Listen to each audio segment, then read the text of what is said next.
আমার উঠা হবে না, চির নিদ্রা হয়ে যাবে। আজকে পায়ে ধরতেছি, আল্লাহওয়ালার কথা মনে উঠলো, এই জন্য বলি। কবরস্থানে বসে কাঁদতে ছিল, যুবক জিজ্ঞাসা করছে, বাবা এই নির্জনে তুই কাঁদিস কেন?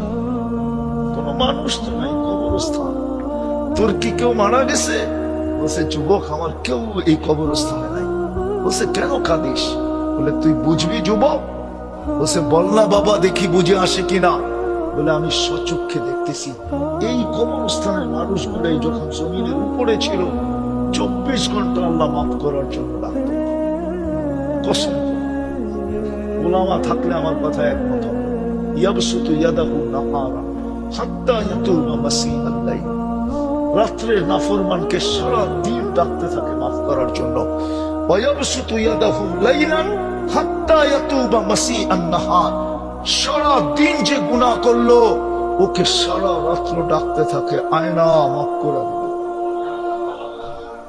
বাবা বলতেছিল, যতদিন দুনিয়ায় ছিল আল্লাহ ডাকতো, কাউকে হাত উঠাইতে দেখি নাই।